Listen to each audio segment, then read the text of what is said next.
Hello जय हिंद दोस्तों, स्वागत है आपका आपके अपने YouTube channel technical with SS में। मैं शिवम हाजिर हूँ फिर से आपके लिए। आपकी वही पुरानी क्लास को लेकर आगे बढ़ाएंगे। मैथ की क्लास है, यूपी कांस्टेबल के लिए स्पेशल चल रही है और मैथ की क्लास में हम लोग कल की क्लास को आगे बढ़ाएंगे जो कि था नंबर सिस्टम चैप्टर। अब देखिएगा यहाँ पर हम लोग क्या करने वाले हैं। आज पढ़ेंगे अगली क्लास में विभाज्यता का नियम, तो हम लोग कल लास्ट में पढ़े थे। उसके जस्ट बाद का टॉपिक है, वो टॉपिक ये है कि हम लोग किसी भी संख्या का इकाई का अंक कैसे ज्ञात कर सकते हैं। अब किसी भी समीकरण में इकाई का अंक ज्ञात करने के लिए दो तरह के सवाल आते हैं। कैसे? एक होता है गुणा के लिए, एक होता है क्या है घात के रूप में। वो चीजें देखिएगा। जैसे गुणा के लिए क्या होगा, जैसे मैं लिख दूं कोई 4 5 6 ऐसे, एक सेकेंड 4 5 6 हो जाए, कुछ भी नंबर ऐसे लिखा गया है, इसका गुणा करना हो 3 4 6 से ऐसे गुणा करना। कहेंगे इसके इकाई का अंक कैसे ज्ञात करेंगे। हम लोग यहाँ पढ़ेंगे इसमें इकाई का अंक ज्ञात करना, इकाई का अंक ज्ञात करना। यहाँ पे बहुत कुछ लिखने का प्रयास न कीजिए, बहुत आसान चीज है। इसमें अगर इकाई का गुणा करने के इकाई का अंक क्या होगा अगर ये सोचना है तो आप सबसे पहले कुछ ना करिए, गुणा करने की जरूरत नहीं पड़ेगी। दोनों संख्याओं में जिनका गुणा करने को बोल रहे हैं उनके इकाई गुणा कर लीजिए, क्योंकि इकाई का अंक से इकाई गुणा करेंगे तो इकाई का मान ही प्राप्त होता है। अब 6 का 6 से गुणा करो कितना आएगा, 6 छंग 36 आएगा। इसका मतलब इकाई का मान हमारे पास 6 हो जाएगा। इसमें कोई संशय की बात नहीं है, ये सिंपल सी बात होगी। अच्छा मान लीजिए इसमें क्या दिया गया हो, 4 5 6 है, प्लस में 3 2 4 है और गुणा में यहाँ पे कुछ भी लगा देंगे, इतना लगा है। कहेंगे इसमें इकाई का अंक ज्ञात करना है। इसमें इकाई का अंक क्या करेंगे, ज्यादा कुछ नहीं, केवल कुछ सेकंड की ही बात होती है। जैसे इकाई का अंक ज्ञात करने के लिए आपको देखिए ध्यान से समझना कि एक फॉर्मूला होता है, एक रूल होता है, बोर्ड मास जो कहते हैं। बोर्ड मास क्या होता है, बोर्ड मास का मतलब, बोर्ड मास का जो फुल फॉर्म होता है उसको मैं चर्चा करूंगा अगले क्लास में बहुत अच्छे से। यहाँ पे लेकिन थोड़ा और ओवर BODMAS। बोर्ड मास का मतलब क्या होगा, ब्रैकेट ऑफ डिवाइड होता है, मल्टीप्लाई होगा, ऐड और सब्सट्रैक्ट, ये क्रम होता है। पहले हम लोग ब्रैकेट सॉल्व करते हैं, ऑफ मतलब कहीं का लिखा है उसको सॉल्व करें, का है ही नहीं, फिर डिवाइड करते हैं, फिर मल्टीप्लाई करते हैं। तो डिवाइड अगर कहीं है नहीं है, मल्टीप्लाई करने के बाद तब ऐड होता है, तो पहले मल्टीप्लाई करेंगे तब ऐड करेंगे, ये गलती नहीं करेंगे। ऐसे यही चीजें क्या होगी, ये सरलीकरण में आएंगे। पहले हम लोग क्या करेंगे, अभी अगर कई मतलब कि कई पद हो, कई स्वरूप हो, कई समीकरण हो, मतलब कि प्रक्रियाएं कह रही हो, जोड़ घटा गुणा भाग सब कुछ रहे, तो वहाँ पे बोर्ड मास के अकॉर्डिंग क्या करते हैं हम लोग, प्रक्रिया बनाते हैं। कौन पहले किया जाएगा, तो पहले क्या होगा, हम लोग गुणा करेंगे। 6 चौके कितना हो जाएगा 24, 24 में इकाई का मान 4 है। अगर इकाई का मान 4, इकाई का इकाई से जुड़ते हैं हम लोग, इकाई को इकाई से ही जोड़ रहे होते हैं। यहाँ पे 4 और 6 जोड़ने कितना आ जाएगा 10 का मतलब इकाई का मान 0 आएगा, तो इसमें इकाई का मान 0 ऐसे निकालेंगे। सबसे पहले क्या होगा, बोर्ड मास के अकॉर्डिंग अगर यहाँ पे कई स्वरूप हो, मतलब कि कई संक्रियाएं हो, जोड़ना घटाना गुणा भाग कई रूप में होंगे, तो वहाँ पे क्या करना होगा, आराम से हम लोग बोर्ड मास के फॉर्मूले को अपनाएंगे और क्या पाएंगे, वहाँ पे पहले गुणा करके 6 चौके 24 बने, इकाई का मान 4 आ गया। अब इस इकाई के मान के 4 के साथ में जब इसको ऐड करेंगे 6 4 10 का मतलब क्या आएगा, इकाई का मान 0 आएगा। ये तरीका होता है। दूसरा अगर बात करें, जैसे अगर यहाँ पे घातांक के लिए मैं बात कर रहा हूँ, घातांक के नियम में क्या होता है, जैसे कोई लिखा है, मैं 420 लिखना ऐसा नहीं, 423 लिखने वाला हूँ, इसकी घात कुछ हो जाएगी, कुछ का मतलब 3 4 5 कुछ ऐसी बात होने वाली है। तो यहाँ पे ऐसा बन सकता है, या फिर केवल ऐसे केवल 3 ही लिखा गया होगा, केवल 3 अकेला लिखा हो तब भी ऐसी बात कर सकते हैं। तो यहाँ पे 423 की घात 345 लिखा गया है। अब यहाँ पे घात का मतलब क्या होता है, जैसे कि 2 घात 4 का मतलब क्या होगा, 2 को गुणा लोग 4 बार करेंगे, 2 गुणा 2 गुणा 2 गुणा 2, देखिए 4 बार हो गया। ऐसा होता है, अगर जितनी बड़ी घात होती है उतना बार हम उसको गुणा करा करते हैं। जैसे यहाँ पे 423 का 345, इसका मतलब 423 का 345 बार गुणा किया जाएगा, जो कि हमारे बस की बात नहीं है। अभी कुछ नहीं करते, इसमें क्या करना होता है, हमको निकालना क्या है, इसमें इकाई का मान निकालना होता है। इसमें जो इकाई का अंक क्या होगा वो निकालने के लिए क्या करते हैं हम लोग, सबसे पहले छोटा सा काम क्या होगा कि जो ये घात दी होती है, यहाँ पे थोड़ा समझने का प्रयास करना, बहुत ज्यादा दिक्कत नहीं है। जो घात दी होती है उस घात को ढूंढिए, घात है क्या, वो 345 है। 345 को हम लोग 4 से भाग करते हैं। क्यों? क्योंकि क्या होता है, हर एक घात ना, किसी भी संख्या की जो घात होगी वो 4 के बाद 5वीं घात पुरानी वाली आ जाती है। जैसे मैं एग्जाम्पल बता रहा हूँ, 2 का कर रहा हूँ, 2 गुणा 2 गुणा 2 गुणा 2, 2 2 4 2 8 2 16 हो जाएगा ना, 16 आ गया। अगर 2 की घात कितनी होती, 4 होती, क्या आ गया 16 आ गया है। अगर 2 घात में क्या कर दूं, 5 कर दूं, तो फिर एक बार और 2 हो जाएगा। 2 घात 4 था, इसका मतलब क्या होगा, 4 बार 2 लिखेंगे, गुणा किया, 2 2 4 2 8 2 16 आ गया। ठीक, इकाई का मान कितना आया, 6 आया है। अगर यही 2 घात 5 हो जाता, एक 2 और बढ़ जाएगा, यहाँ 16 कितना होगा 32 आ गया। तो 32 का मतलब 3 और 2 लिखा जाएगा। तो इसका मतलब हर 5वीं घात क्या होती है, दी गई संख्या ही आ जाती है। हम लोग 2 की घात निकाल रहे थे, 5 घात में वही 2 ही खुद आ गया। तो मतलब कोई भी किसी भी संख्या का घात निकाल रहे होते हैं तो हर 5वीं घात का होती है वो स्वयं संख्या ही प्राप्त होती है। इसलिए हम लोग क्या करते हैं, एक फॉर्मूला, एक तरीका है जिसको हम लोग 4 से भाग करते हैं। एक शॉर्ट ट्रिक है, 4 से अगर भाग करेंगे, अगर यहाँ पे 445 लिखा गया है, 4 से भाग कर दीजिए इसको। 4 से भाग करने पे कितना आएगा, यहाँ पे 445 है, मैं भाग कर 345 गुणा, मैं भाग करके दिखा रहा हूँ। देखिए 4 से भाग करें कितनी बार जाएगा, 4 का 4 32 हो जाएगा, ठीक है। 2 बचा, कितना आएगा, 25 हुआ, 4 छः कितना हो जाएगा 24। घात कितना बचा है, 1 बचा। इसका मतलब क्या होने वाला है, यहाँ पे जो 3 थी, यहाँ पे जो शेषफल होता है, जो शेषफल होता है वही हमारे पास घात लगाएंगे, और 3 घात 1 का मतलब 3 एकम 3 होगा, यहाँ पे उत्तर कितना आएगा, 3 आएगा। इस तरह से हम लोग बात करते हैं। तो यहाँ पे मैं कुछ एग्जाम्पल ले रहा हूँ, यहाँ देखिए कुछ सवाल लूंगा, कुछ पिछले साल के प्रैक्टिस से सवाल लेने वाला हूँ, इन्हीं बातों पर चर्चा करेंगे। जब सवाल लेंगे तो अपने आप सब कुछ ठीक हो जाएगा, ठीक है। यहाँ पर एक चीज़ और सीखेगा, जैसे यहाँ पर इकाई, अगर हम लोग घात निकाल रहे होते हैं, इकाई का मान निकालते हैं, इकाई का मान निकाल रहे होते हैं, तो इकाई का मान निकालते समय अगर किसी भी संख्या में कोई संख्या दी है, 432 दे दिया हूँ, 358 है, कुछ भी 328 कुछ भी लिखिएगा, ऐसे कुछ बहुत सारे नंबर दिए गए हैं। उस नंबर में क्या होगा, अगर इकाई का अंक 0 हो, 1 हो, 5 हो और 6 हो, इकाई का मान 0, 1, 5, 6 हो, उसकी कितने ही बड़ी घात हो उसका मान स्वयं इकाई होती है। एग्जाम्पल देके बता रहा हूँ, जैसे क्या होगा, यहाँ पे मैं लिखने वाला हूँ 380 है, इसी घात 5 कर देंगे। यहाँ पे इकाई का मान क्या हो, 1 हो, 381 कर दीजिए, इसी घात क्या कर देंगे, 7 कर दें, कुछ भी। यहाँ पे क्या होगा, 300, यहाँ 55 कर रहा हूँ, घात यहाँ पे क्या होगा 8, कुछ कोई घात अपने आप लगा सकते हैं। यहाँ पे 216 है, इसी घात क्या कर देंगे, 7 कर देंगे। तो यहाँ पे इस तरह से, यहाँ पे अगर कभी भी किसी संख्या में इकाई का मान 0, 1, 5, 6 हो, ये सबसे आसान तरीका है कि कभी कभी बिना इकाई का मान निकाले निकाल लेते हैं हम। कोई सवाल दिया हो, कहा गया हो कि इनका इकाई का मान क्या होगा, तो उसमें क्या करना होता है, अगर 0, 1, 5, 6 लिखा गया है इकाई के स्थान पे, तो वहाँ पे वो स्वयं ही इकाई बन जाती है, उसमें गुणा भाग नहीं करना होगा, डायरेक्टली 0 को 0 कर देंगे। अगर यहाँ पे है, इसका इकाई का अंक 0 होगा, इसका इकाई का अंक 1 होगा, इसका इकाई का अंक 5 होगा, इसका इकाई का अंक 6 हो जाएगा। ऐसे डायरेक्टली हम लोग बना पाएंगे। क्यों, वजह मैं बता रहा हूँ। वजह क्या है, 0 कितनी भी घात लगाइए, 0 पे कितनी भी घात लगाइए ना, कोई संख्या है 10 है गुणा में, या फिर 50 है गुणा में, 50 है गुणा में 50 है, इसका कितनी भी बार गुणा करेंगे आप क्या पाओगे, हमेशा इकाई का मान 0 ही आता रहेगा। इसलिए यहाँ पे अगर किसी भी संख्या में इकाई का मान 0 है तो वहाँ पे उसकी कितने भी घात लगा दे वो क्या रहता है, इकाई का स्थान 0 ही रहता है। और दूसरी बात, उसी में 381 इकाई का मान अगर 1 हो जाता है, 1 का कितना गुणा करो, 1 एकम 1 एकम कितना भी गुणा करेंगे तो उसका मान क्या होगा, 1 ही रहता है। इसलिए क्या होगा, इसमें भी इकाई का मान नहीं बदलता है, तब जब इकाई का स्थान क्या हो, 0, 1, 5 और 6 के साथ हो। दूसरी बात करते हैं, यहाँ अगर यहाँ पे 5 की बात कर रहा हूँ, अगर इकाई का मान 5 है, इकाई की जगह पे 5 है तो 5 गुणा करें, 5, 25, 25, 25, 25, 625, मतलब कितना भी करेंगे, इकाई का मान अगर 5 है तो इकाई का कितना भी बार गुणा करेंगे तो 5 ही रहेगा, है ना, ये चीजें होंगी। और 6 का 6 36, 6 का 2 16, 3 4 घात में देख रहे हो तो इकाई का मान 6 36, 6 था, 2 बार गुणा करेंगे 6 36 हो जाएगा, 3 बार गुणा करेंगे 2 16 हो जाएगा। इकाई का मान क्या हो रहा है, लगातार 6 का 6 ही रह रहा है। इसका मतलब क्या होगा कि 0, 1, 5, 6 होने पर इकाई का स्थान वही रहता है।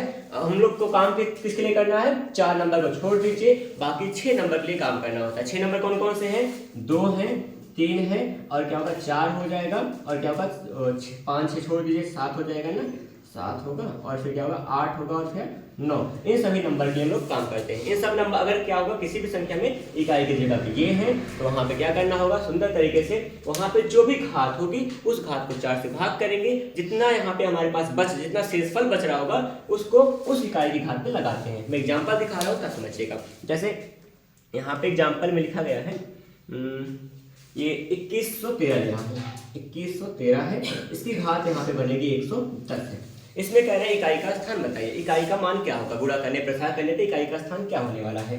अब जैसे यहाँ पे इकाई की जगह पे 3 है, ये तो ठीक है, 3 है मतलब 1 5 यहाँ पे 0 1 5 6 से नहीं है, इसका मतलब यहाँ पे कुछ काम करना पड़ेगा, कुछ सेकंड लगेगा। 4 से भाग करिए 110 को, घात को 4 से भाग करते हैं, 4 से भाग करने कितना आएगा, 4 दूना 8 है, 8 3 11, 3 बचा 30, 4 7 28, कितना बच रहा हमारे पास, 2 बच रहा। शेषफल कितना बचा, 2 बचा। भाग और गुणा को जो छोटे होते हैं उनको हम लोग किया नहीं करते, अपने आप हो जाते हैं, है ना। 4 से भाग करेंगे, 4 दूना 8, 3 11, 30, 4 7 28, 2 30, 2 बच रहा है। यहाँ पे शेषफल कितना बचा है, 2 बच रहा है। इसका मतलब क्या होगा, 3 घात क्या लगाएंगे, 2, और 3 घात 2 कितना होता है, 3 3 9 होता है, इकाई का मान क्या आ जाएगा 9 आ जाएगा, सिंगल डिजिट है 9 आ जाएगा। इस तरह से काम करेंगे। एक एग्जाम्पल और देता हूँ। यहाँ पे जैसे एक मिला है 413 है, 413 घात यहाँ पे बन जाएगी, थोड़ा बढ़ाएं 7 कर दें, 122 क्या 122 कर दें, ठीक है। कितने बचते हैं, तो यहाँ पे ये लिखा गया है, यहाँ पे 4137 की घात 122 है। अब यहाँ पे हम सबके पास जो इकाई का मान है वो 7 है, जो कि 0 1 5 6 में से नहीं है, थोड़ा सा काम करना पड़ेगा। जो घात है, घात को करेंगे 4 से भाग, 4 3 12 हो जाएगा, ठीक है। कितना बचेगा हमारे पास शेषफल 2 बचेगा। अच्छा 422 का भाग दे सकते हैं, एक बार करिए, कहीं एकदम किनारे पन्ने में करिए एक बार, छोटा भाग 422 को 4 से 122 को 4 से भाग करना है, 122 को 4 से भाग करना है, कहीं साइड करिए। किसी संख्या का भाग दे रहे हैं तो भाग में ऐसे मैं भाग दे रहा हूँ 122 का, मैं यहाँ ये बताने वाला हूँ कि किसी को सही नहीं ठहरा रहा हूँ।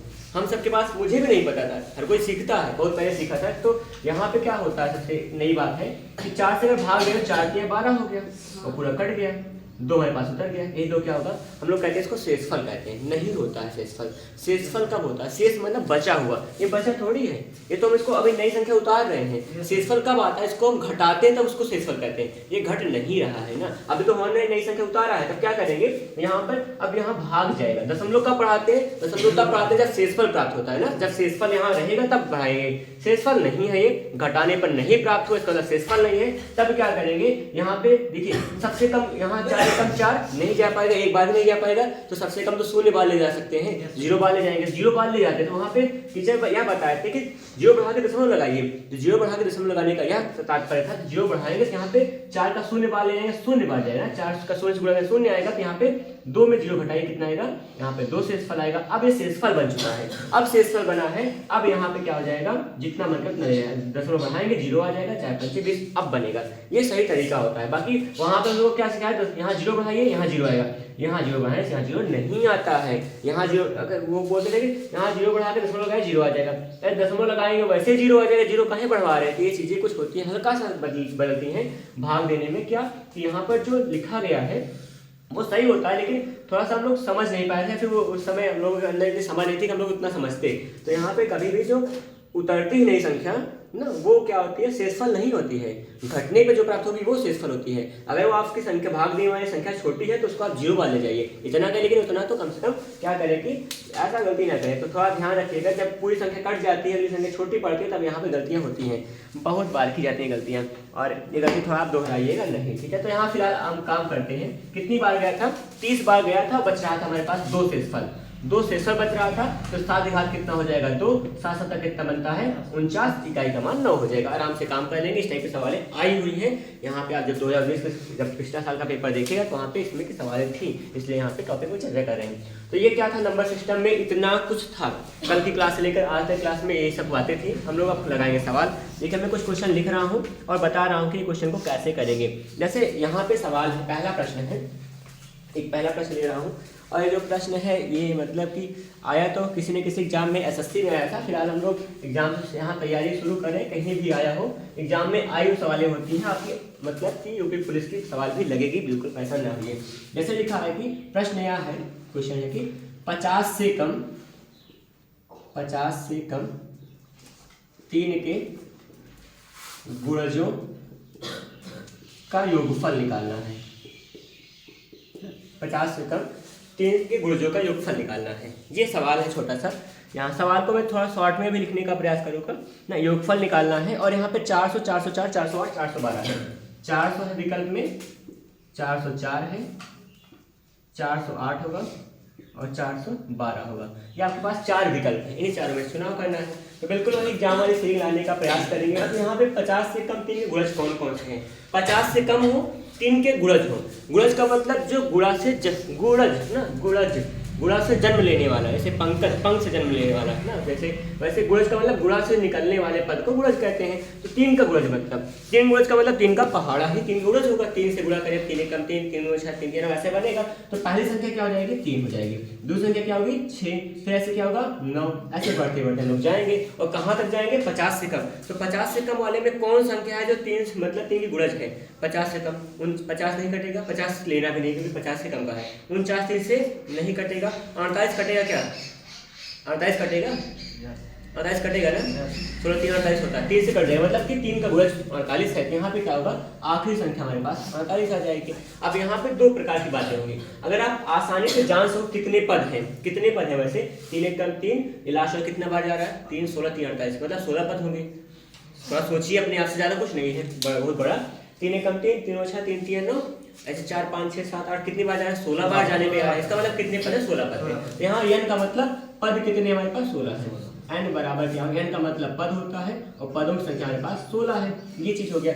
अब कल के फॉर्मूले में, कल की क्लास में फॉर्मूला बताए थे ना, किसी भी पदों का मान निकालने के लिए कोई भी पद निकालने का सूत्र क्या होता है और किसी भी पदों का योगफल निकालने का सूत्र होता है। हम लोग लिखे थे यहाँ पे n पदों का योग जो होता है, n पदों का योग का जो सूत्र होता है बराबर n/2 इंटू में क्या था पहला पद प्लस में क्या था आखिरी पद मतलब अंतिम पद, अंतिम पद। ठीक है, ये चीजें होती हैं। तो यहाँ पे अब छोटा सा फॉर्मूला है, इसे लगाइए। n का मतलब 16 पद थे बट्टा में 2 होगा। यहाँ पे पहला पद कितना हो हमारे पास 3 है, अंतिम पद हमारे पास 48 है। इस तरह से बात करेंगे। यहाँ पे क्या करें 2 8 16 8 बार जाएगा। यहाँ पे 48 3 कितना होगा, यहाँ पे 51 बना, 8 एकम 8 होगा, 8 पंच 40 होगा, 408 बोले तो थर्ड नंबर सही होगा। इस तरह से सवाल लगती है। बस थोड़ा सा चीजें समझनी पड़ेगी। गुणज का मतलब इससे गुणा से जन्म लेने वाला, गुणा से बनने वाला। और 50 से कम कहा है तो 48 तक ही जा सकते हैं। और कहाँ शुरू करेंगे, शुरुआत की कोई बात ही नहीं किया, इसलिए हम लोग 0 शुरुआत करेंगे। पहला यहाँ पे 3 हो जाएगा और ये बात होगी। ये फॉर्मूला कल बताया गया था, इसी पे हम लोग सवाल लगा रहे हैं। ठीक है, और अगर मैं कुछ और दिखाता हूँ तो देखिएगा।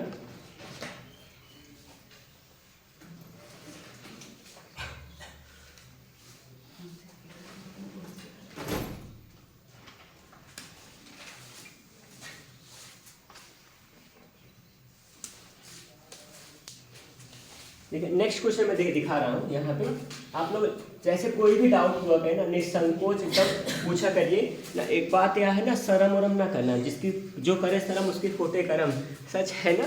तो ऐसा मतलब कि क्योंकि आप पढ़ने आए हो और जिस काम के लिए आए हो वही नहीं करोगे तो गलत बात होगा। मैं पढ़ाने आया हूँ तो मेरा पूरा दायित्व तो नहीं, मेरा मतलब मेरा धर्म है यही कि मैं आपको बताऊँ, आपको हर चीज़ों से वाकिफ कराऊँ। मैथ में कोई मतलब बहुत बड़ा कोई भौकाल थोड़ी है मैथ का, लेकिन बस हाँ एक छोटी सी यही बात है कि इसको हम लोग थोड़ा सा ध्यान नहीं दे पाते और कोई दिक्कत नहीं है। तो यहाँ पे लिखा होगा, यहाँ पे देखिएगा, जैसे प्रथम 20 प्राकृत संख्याओं का योग मैं बता रहा हूँ। प्रथम 20 प्राकृत विषम संख्याओं का योग। प्रथम 20 प्राकृत विषम संख्याओं का योग। ये छोटा सा प्रश्न है, प्रथम 20 प्राकृत संख्याओं का योगफल ज्ञात कीजिए, ऐसा कुछ लिखा था। और मैं इसमें विकल्प दे रहा हूँ, जो ऑप्शंस हैं यहाँ पर 210 300 400 420। 210 है, 300 है, एक 420 था और यहाँ बीच वाला है 400। ये आपके पास 4 ऑप्शन है, चारों ऑप्शन में से कोई एक ही होगा सही, उस सही विकल्प का करेंगे चुनाव। देखिए प्रथम 20 प्राकृत विषम संख्याओं का। प्राकृत का मतलब 1 2 3 4 5 6 7 8 9 10 ये प्राकृत संख्या होती हैं, पहली बात ये है। और प्रथम 20 शुरुआत की 20 वो भी विषम होगी। तो शुरुआत करते हैं विषम संख्या लिखने का। कौन कौन सा विषम संख्या होगा, 1 होगा पहले ना, 2 होगा, नहीं 2 कहाँ हो सकता है, 3 होगा, 5 होगा, 7 होगा, ऐसे करते करते कहाँ तक जाएंगे। यहाँ पे कितने पद होंगे कुल मिलाकर 20 पद होंगे ना, 20 पद हमारे पास होंगे। अब यहाँ 20वां पद कौन सा होने वाला है, क्या अंतिम पद निकाल सकते हैं, कौन सा पद है 20वां पद कौन सा है, ऐसा निकालना अगर संभव हो तो निकाल लिया, कोई बड़ी बात नहीं है। यहाँ पे पहला पद 1 3 5 7 है, क्योंकि फॉर्मूला आपका योगफल कितना होता है, योग का जो सूत्र होता है सबके पास, योगफल बराबर होगा n/2 कितने पद हैं अपॉन में पहला पद यहाँ पे होगा, पहला पद प्लस में अंतिम पद होगा, पहला प्लस अंतिम पद होता है। एक छोटा सा सूत्र होता है, पहला और अंतिम पद का योगफल और n/2 होता है। अब यहाँ पे अगर आपको पहला पद 1 पता है, यहाँ 20वां पद कौन सा, अगर ध्यान दे तो हो सकता है काम हो जाए ना। यहाँ पे ऐसे कि हर यहाँ पे एक एक अंक के गैप के बाद क्या मिल रहा है, एक के बाद एक, दो छोड़ दिए ना, 3 आ गया, तो 3 के बाद 4 5 ऐसे करते हुए देखिए अगर 20 पद बनाना हमको होगा तो कहाँ तक जाएंगे। अगर 39 को देखते हैं, एक से शुरू हुआ तो यहाँ पे देखिए अगर सम होता तो क्या होगा, 2 शुरू होता, 20 2 40 तक जाता। अगर विषम है तो कहाँ जाएगा, 39 तक जाएगा। अगर 2 से नहीं शुरू हुआ, 1 से शुरू हुआ कितना तक जाएगा, अंतिम पद कितना होगा, 39 होगा। तो यहाँ पे हम लोग अंतिम पद को अल्फा लास्ट होता है, यहाँ कह सकते हैं कि जो अंतिम पद होगा वो क्या मिलेगा हमको, वो हमको 39 मिल सकता है। सच है कि नहीं, एक बार देखिए, निकालने का फॉर्मूला होता है, नहीं निकालना हो डायरेक्टली बता रहा हूँ सोच कर, क्योंकि कुछ चीजें होती हैं समय बचाने के लिए सोचनी पड़ती हैं। 1 से शुरू कर रहे हो, 1 2 3 2 5 तो 7 जाओगे ना। अगर यहाँ 20 गुना जाओगे तो यहाँ पे अगर यहाँ पे देखिए 40 तक संख्या होगी, उसमें क्या होने वाली, आधी सम होगी आधी विषम होगी ना। यहाँ पर 40 का मतलब आधा सम मतलब 20 सम होगा और 20 विषम होगा, 40 के अंदर ही होगा, 40 के अंदर ही होगा। तो यहाँ पे अगर 1 शुरू करोगे तो कहाँ तक जाना पड़ेगा हमको, 39 तक विषम पहुंच जाएंगे, और सम शुरू में कहाँ होगा, 2 से लेकर 40 तक होगा सम होगा। तो यहाँ पे हमारा विषम क्या होगा, 1 से लेकर 39 तक एग्जिस्ट करता है, शामिल होता है। हमारी पहली संख्या थी 1 और अंतिम संख्या क्या हो जाएगी, 39 हो जाएगी 20 पद के दौरान। अब यहाँ पे योगफल निकालने में क्या है, बहुत कुछ नहीं है, क्या हो जाएगा, कितने पद होंगे, यहाँ पे हमारे पास 20 पद है, आप खुद जानते हो, मतलब पदों की संख्या 20/2 हो जाएगा, और पहला पद 1 है, अंतिम पद कितना होगा, 39 होगा। अब क्या बनाएंगे, 20/2 से भाग कर दे, 2 दाम 20 10 आ जाएगा, और यहाँ पे क्या बनेगा, 39 से क्या होगा 40, 40 दाम कितना होता है 400 होगा। इसमें संकोच आप थर्ड वाला कह सकते हैं। ये सवाल होती है ना, आराम से लगाइए थोड़ा भी। ये देखिए प्राकृत संख्या जो यहाँ पे संख्या पद्धति है, इसमें आसान भी है, ऐसा कुछ नहीं है, और हल्का सा भी मिलेगा, भी थोड़ा ठीक ठाक भी मिलेगी, इसमें दिक्कत कोई नहीं है। यहाँ फिर आगे पूछ रहे हैं एक सवाल, ऐसी है, काफी अच्छे सवाल ये भी है, लिख रहा हूँ मैं, जैसे कि यहाँ पे 4 क्रमागत, अगला प्रश्न है, 4 क्रमागत विषम संख्याओं का योग कितना है, यहाँ दे रहे हैं 208 है। 4 क्रमागत विषम संख्याओं का योग 208 है, तो कह रहे हैं इसमें बड़ी संख्या क्या कीजिए, 208 है तो बड़ी संख्या,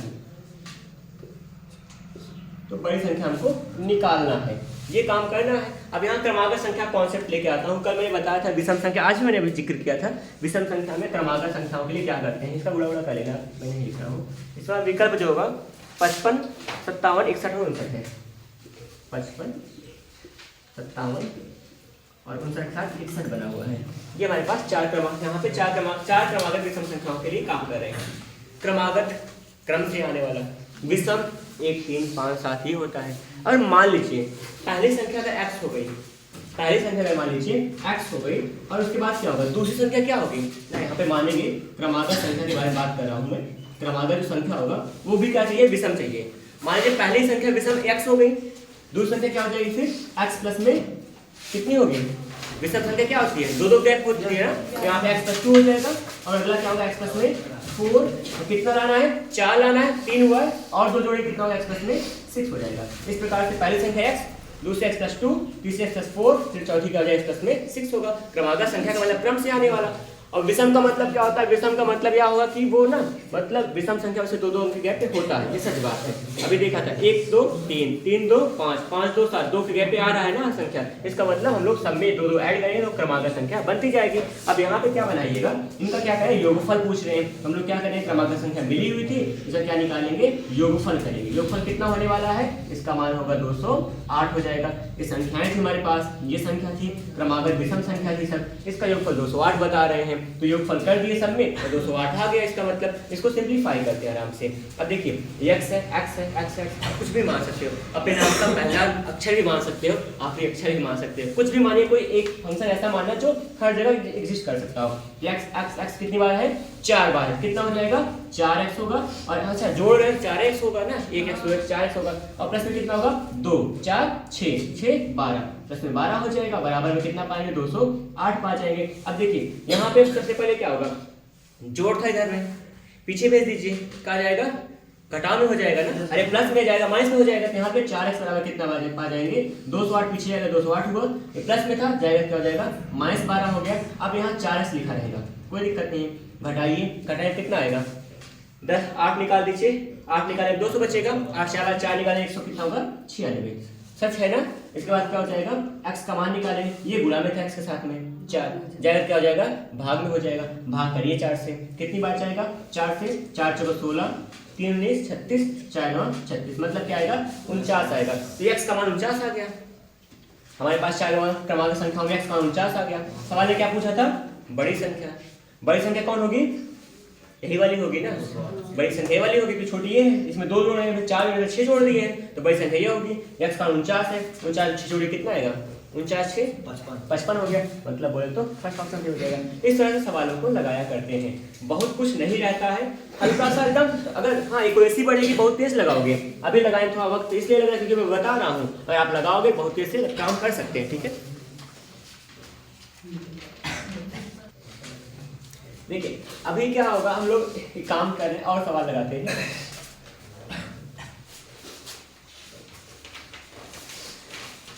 जैसे एक बात बताएं, स्थानीय मान सबको आता होगा ना, सच है, स्थानीय मान दो बातें होती है, एक होता है स्थानीय मान, एक होता है वास्तविक मान, ऐसा मिलेगा बताएंगे। वैसे एक बार कुछ सेकंड दिखाता हूँ, जैसे मैं 4 5 6 कुछ लिखा ना, ऐसा है, इसमें क्या दिया गया 6 का स्थानीय मान बताओ, 6 स्थानीय मान कहाँ पर है, वो इकाई दहाई पर है, तो दहाई का क्या होगा 10 गुना होगा, मतलब 60 हो जाएगा। तो अच्छा 3 4 5 6 में पढ़ाया जा रहा था ना, और अगर इसका वास्तविक मान पूछते, वास्तविक मान 6 खुद ही है, दो बात हो गई ना, वास्तविक मान अगर पूछेंगे 6 होगा, कहेगा कि दहाई का वास्तविक मान बताइए, दहाई का वास्तविक मान 6 है, दहाई का स्थानीय मान बताइए, दहाई का 10 गुना करेंगे 60 हो जाए, सैकड़ा होगा 100 गुना करते हैं, इस तरह से बात होगी। मिलेगी सवाल तो मतलब वहाँ पे लगाना पड़ेगा, दिखा रहा हूँ फिलहाल में। जैसे एक प्रश्न है यहाँ पे, काफ़ी ये भी इजी ही है, वैसे दिखाएंगे तो ये बनेगा, जैसे है कि एक संख्या है कोई, इसको क्या करना है सबको, इसको 3 से विभाजित करते हैं, विभाजित करने पर ये क्या होता है, ये 42 भागफल देता है, 42 भागफल होता है, ठीक है। कह रहे हैं तो संख्या क्या होगी, भागफल है, तो हम सबको संख्या निकालना है, ये है प्रश्न। और इसका विकल्प जो होगा आपके पास 136 हो जाएगा, और यहाँ पे 126 करने वाला हूँ, और फिर नेक्स्ट होगा 116 होगा, और फिर 96 होगा।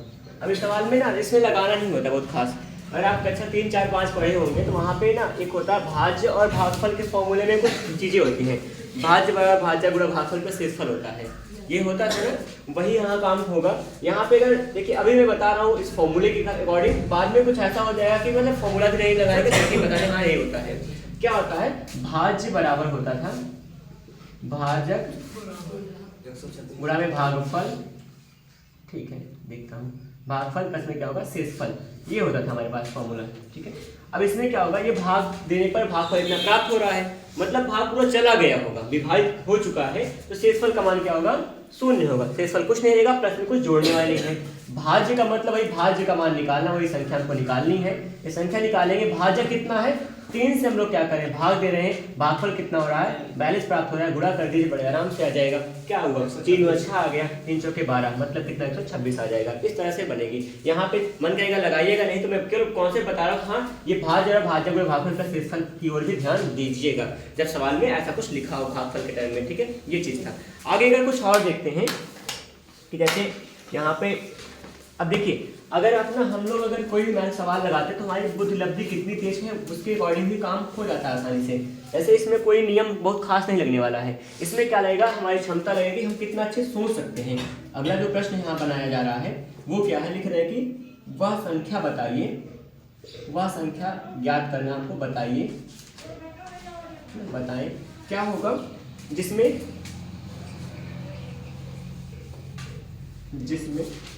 उस संख्या का 7 गुना जोड़ने पर 56 प्राप्त होता है, 56 प्राप्त हो। ये छोटा सा प्रश्न है। अब इसमें विकल्प में दे रहा हूँ 7 है, 8 है, 28 है और 56 है, ये 4 ऑप्शन है, इन्हीं के लिए हम लोग खेलेंगे यहाँ पे, ठीक है। यहाँ पे सवाल को एक बार खूब मन से एक बार पढ़ते हैं। लिखा है कि वह संख्या बताइए, कोई संख्या रही होगी जिसमें उसका 7 गुना जोड़ रहे हैं, उस संख्या का 7 बार जोड़ेंगे तो क्या मिलेगा, 56 मिलेगा। जो बात यहाँ कहा है उसी को है लिख देते हैं संकेतों में। मान लीजिए कोई संख्या रही होगी, x मान लेते हैं, x रहा, कुछ भी मान लीजिएगा, अपने नाम का पहला अक्षर आप मान सकते हैं, ठीक है, स्वतंत्र है इसमें। उसमें क्या होगा, उस संख्या का 7 गुना, इसमें क्या करेंगे, जोड़ रहे हैं, इसमें जोड़ रहे हैं क्या, इस संख्या का 7 गुना, संख्या क्या था, x थी, का माने गुणा होता है, क्या जोड़ेंगे, 7 गुना, इस संख्या का 7 गुना क्या करेंगे, इसमें जोड़ रहे हैं, तो क्या मिलेगा हमारे पास, 56 मिलेगा। थोड़ा धीरे से आराम से काम करो, बहुत तेज बढ़ने से दिक्कत हो सकती है ना। तो यहाँ पे क्या बनेगा, इतना हुआ। अब देखना यहाँ 7x होगा, इसका गुणा करेंगे, x होगा प्लस में 7 का गुणा करेंगे, x में 7x हो जाएगा, बराबर में 56 हो जाएगा। 7 एक कितना होगा, 8x हो जाएगा, बराबर कितना बनेगा, 56 बनेगा। 8 का अब क्या होगा, यहाँ जब गुणा में यहाँ जाएगा क्या हो जाएगा, भाग में होगा, तो 8 सत्ते कितना हो जाएगा, 56, 7 भाग गया। कहते हैं ना थोड़ा सा ज़्यादा जल्दबाजी सही नहीं होती है, कभी कभी कोई चीज़ें होती हैं, क्योंकि होता है ना कि जो होता है फसल होती है वो बारिश से होती है, बाढ़ से नहीं होती है। बाढ़ ना लाइए, केवल बारिश लाइए, हल्की हल्की काम करिए, आराम से सारा काम हो जाएगा।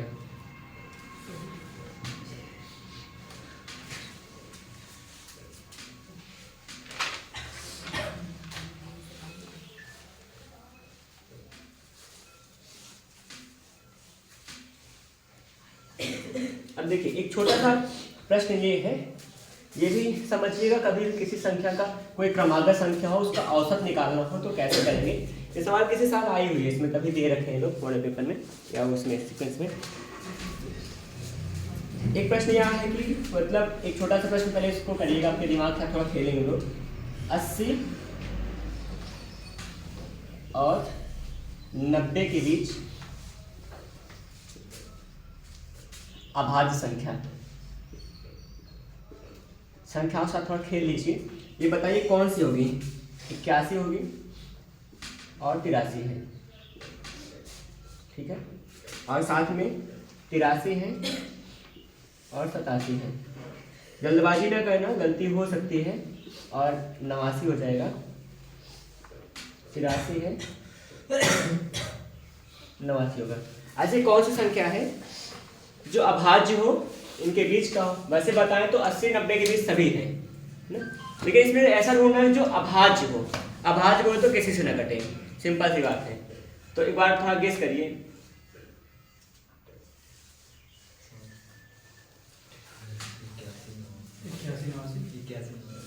दोनों 81 होता है, कट जाएगा 81।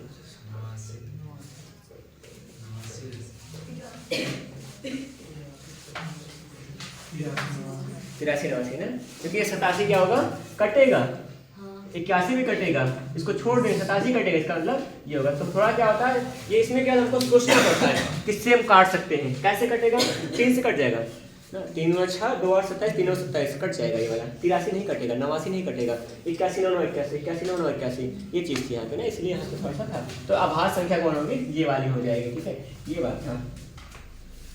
और देखते हैं कुछ,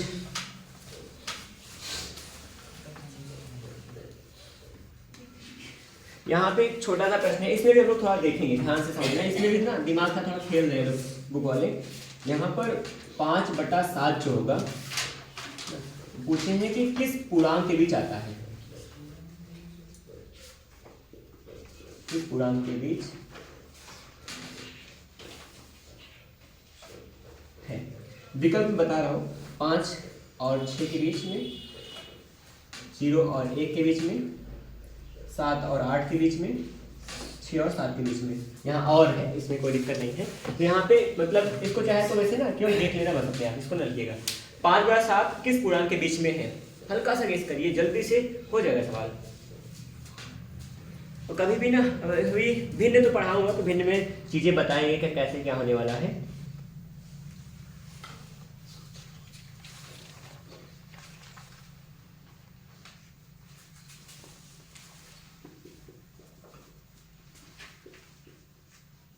सोचिए,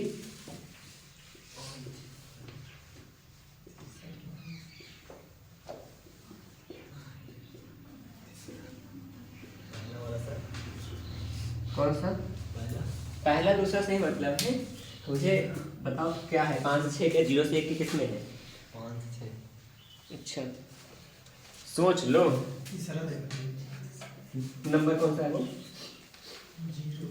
वैसे मैं देख रहा हूँ इस चारों को केवल देखिए हर के मान में, देखिए हर का मान क्या होगा, अगर बड़ा होता है, हर का मान बड़ा होता है उससे, तो भिन्न जो होता है छोटा और एक से कम होता है। अगर हर का मान अगर बराबर हो तो एक आ जाएगा, जैसे अगर 5/5 होता क्या होता, 5 1 हो जाता, मतलब हर का मान बड़ा है तो एक से छोटा होगा। जीरो तो नहीं हो सकता, अंश का मान जीरो नहीं है तो इस जीरो नहीं होगा, इसका मतलब जीरो रह के क्या होगा, बीच होगा। भाग देने का मतलब दे सकते हैं, कितना हो जाएगा, 7 से भाग करेंगे कितनी बार जाएगा, दशमलव जाएगा, 7 पर 56 जीरो पॉइंट में 7 6 कितना 7 6 7 7 बार 0.7 के आसपास आएगा। तो यहाँ पे 0.7 जो आ रहा है वो 1 और 0 के बीच का है। तो ये चीज़ें थी ना, केवल हल्का सा दिमाग से काम करना था और कुछ नहीं। लेकिन यहाँ पे कुछ खास फॉर्मूला काम करने वाला है।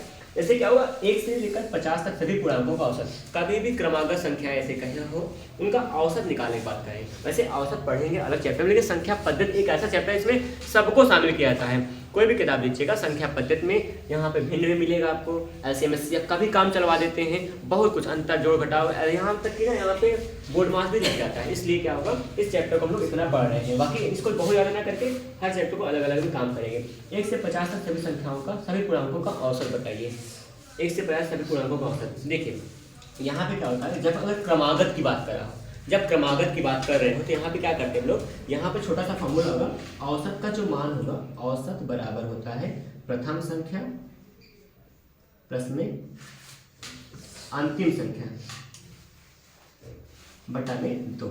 सिंपल सा फॉर्मूला है, कुछ नहीं करना होगा, केवल थोड़ा सा हल्का सा काम करेंगे, तो जरा सा मेहनत करना होता है। प्रथम संख्या प्लस अंतिम संख्या बटा 2। ये क्या है, कोई भी क्रमागत चाहे जहां से करें, कितने भी से 50 से 100 के बीच करेंगे तभी होगा, लेकिन क्रमागत को ये ध्यान रहे। और औसत का मतलब क्या होगा, औसत का मतलब होता है सभी पूर्णांकों का योगफल बटा पूर्णांकों की संख्या, ये औसत के अंदर आता है। तो यहाँ पे हमको 1 से 50 तक जोड़ने में बड़ा समय लगता है, 1 2 3 4 5 सभी के जोड़ते, और उसके बाद क्या होगा 50 से भाग करते तो उसमें समय लगेगा। इसलिए यहाँ पे जो शॉर्ट फॉर्मूला होता है, ये कहाँ से आता है, कक्षा 10 के फॉर्मूले से आता है। कक्षा 10 में एक फॉर्मूला है, वहाँ पे मतलब किसी भी संख्याओं का पदों का योगफल का सूत्र है, वहां से बन के आता है। फिलहाल वहां पे हम लोग अभी बहुत नहीं जाने वाले हैं। तो यहाँ पे औसत का मान आएगा प्रथम संख्या प्लस अंतिम संख्या बटा 2। कोई क्रमागत आ जाए बस, प्रथम क्या मतलब 1 होगा, अंतिम का मतलब 50 होगा बटा में 2। 50 से कितना हो जाएगा 51 बटा 2। 51 का मतलब, इसका मतलब क्या होगा, ये 25.5 आएगा, 25.5 आएगा, जो कि 51 था। ये आराम से काम कर पाएंगे, ये चीजें थी। तो यहाँ पे ना केवल कभी कभी इसे हम लोग शॉर्ट ट्रिक चाहे कर लो, चाहे कॉन्सेप्ट का ये फॉर्मूला होता है ना, कभी भी पूर्णांकों का औसत निकालने का ये सूत्र होता है। ये कुछ था। अभी मैं एक काम करूंगा, जो अभी जस्ट बताया थोड़ी देर पहले, उसी पे काम करेंगे। वैसे नंबर सिस्टम ना, सर नंबर सिस्टम के बारे में बात करूँ, बहुत लंबा है, आपको लेके जाने वाला है। अच्छा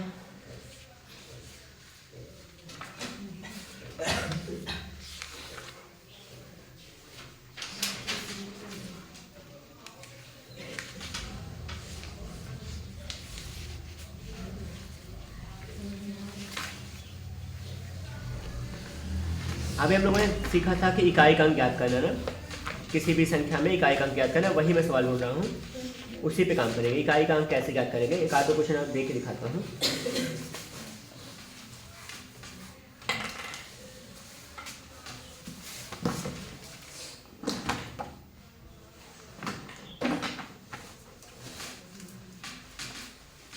अगर इतना करेंगे तो थोड़ा सा जो कॉन्सेप्ट हमने सीखा था पूरे क्लास में, उसके पे सवाल हो जाएंगे। एक सवाल देखते हैं।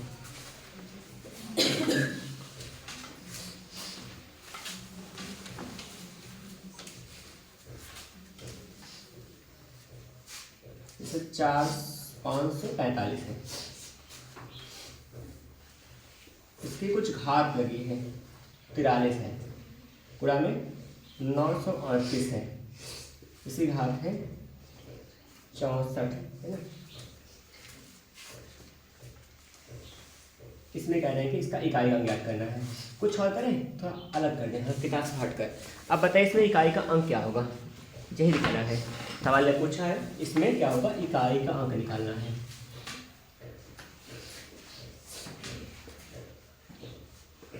जी काम होगा। अगर किसी के हल्का फुल्का दिमाग में पहले वाली सवाल आई हो तो कोई बात नहीं, ना आई हो तब भी कोई बात नहीं, ठीक है। देखिए ना, यहाँ पे अगर आपने देखा था इकाई का अंक निकाल रहे हो हम लोग 0, 1, 5 और 6 के साथ अगर कोई इकाई समाप्त होती है, कोई संख्या है जिसकी इकाई 0, 1, 5, 6 होती है, तो कितने भी घात बढ़ा दें उसकी इकाई वही होती है। तो यहाँ पे इसमें देखिए, इसमें इकाई का मान कितना है, 5 है। 0, 1, 5, 6 में से है, जिसमें कितने भी घात हो उसमें इकाई का मान 5 हो जाएगा। क्लियर हुआ, गुणा में है।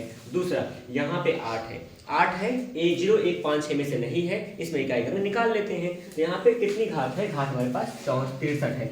63 घात को जो भी घात होती है उसको हम लोग 4 से भाग करते हैं, कितनी बार जाएगा, 4 एकम 4, 2 6, 2 बचा है ना, 2 बचेगा 23 होगा, 4 5 6 20, 3 23 बचा। यहाँ से इसका कितना बना है, 3 आ रहा है। इसका मतलब 8 घात क्या करेंगे हम लोग, 3 करेंगे तो जो कुछ आएगा मान निकालेंगे। अब 8 की घात 3 करने से यहाँ 8 कहाँ से मिला, हमको ये मिलता है। जो शेषफल बचता है उसका हम लोग उतनी बार ले जाते हैं जितना यहाँ पे क्या होगा, जो घात होगी, जो भी इकाई था उसको शेषफल की बार ले जाएंगे, शेषफल की घात से गुना ले जाएंगे। तो 8 का कितना होगा, 8 है 64, 8 512 होता है। 8 का 64, 8 512 होगा। यह भी सोचिए, एक बात सोचिए, यहाँ पे इकाई का मान क्या है, सम संख्या है, ये सम है। सम का कितना भी बड़ा घात ले जाओगे सम ही आएगा। ये भी बात सोच सकते हैं, सम का कितनी भी घात ले जाओ सम ही होगा। कहें कि 8 का 8 से गुणा कर रहे हैं तो सम का सम से गुणा सम होता है, और ये सम है, ये 5 है। सम का 5 से जो गुणा होता है हमेशा इकाई के साथ 0 होता है, ये सच है। 5 2 10, 5 4 20, 5 8 40, चाहे जितना सम से अगर 5 से गुणा कर रहे हो तो क्या है, वो 0 होगा इकाई का, इसलिए इकाई का अंक क्या हो जाएगा, 0 हो जाएगा। यहाँ पे वैसे आएगा 2 आएगा, 8 64 512 आएगा, इसमें इकाई का 2 आ रहा है, तो इकाई का इकाई से गुणा करने से हमको इकाई का अंक प्राप्त होता है। अगर ये सीखा था थोड़ी देर पहले, इसलिए इसमें इकाई का अंक 0 प्राप्त करेंगे, ये तरीका होता है। तो कभी भी सवाल ऐसे भी देख लीजिए, सवाल देखने की बात होगी, तरीका सिखा रहा हूँ ऐसे देख सकते हैं। इकाई का मान 5 है, कभी बदलेगा नहीं, 5 रहेगा। यहाँ सम है तो मतलब सम रहेगा, 5 और सम के साथ गुणा 0 है, सीधा लगा देंगे 0। कुछ सेकंड लगेगा, 2-3 सेकंड में लग जाएगा, 1 सेकंड में 2 सेकंड में आप देखोगे, एक अगले सेकंड आप आंसर सही करोगे, आपका समय बचा करेगा। ये तरीके होंगे, ठीक है। ये कुछ था क्लास के बारे में, और अभी प्रैक्टिस सेट और भी करेंगे। कल और एक क्लास लेने वाला हूँ जिसमें मैं पिछले साल के जो आए हुए 2019 के 6 सेट के पेपर में 6 पीडीएफ में जितना क्वेश्चन नंबर सिस्टम से रहा होगा उन सबको लाऊंगा। लगभग 12 क्वेश्चन के आसपास है उसमें, उन सबको मैं कलेक्ट करके कल लेके आऊँगा अलग निकाल के। उसके बाद जो कुछ क्वेश्चन होगा, किसी क्वेरी होगी पूरे 2-3 क्लास में जो पढ़ाए हैं सबको कल एग्जाम के बाद में क्लियर करेंगे, और फिर उसके बाद अगली क्लास जो होगी नया चैप्टर स्टार्ट करेंगे, क्योंकि बहुत ज़्यादा समय देना नहीं है इसमें ना। जितना लोग पढ़ते हैं यहाँ पर उससे ज़्यादा आप घर पे पढ़ने का प्रयास करें, प्रैक्टिस करोगे तो अच्छा हो जाएगा। कोई प्रैक्टिस सेट ना हो तो लीजिए, वैसे एक आज वेट कर लो, बस मैं कल प्रैक्टिस सेट प्रोवाइड करवाने का प्रयास करूँगा। यहाँ पे मिलेगा तो बता देंगे हाँ वहाँ पे मिल रहा है, वो आज आ जाएगा संभव है, ठीक है। ये कुछ था क्लास, फिलहाल मिलते हैं फिर अगली क्लास में। धन्यवाद, जय हिंद।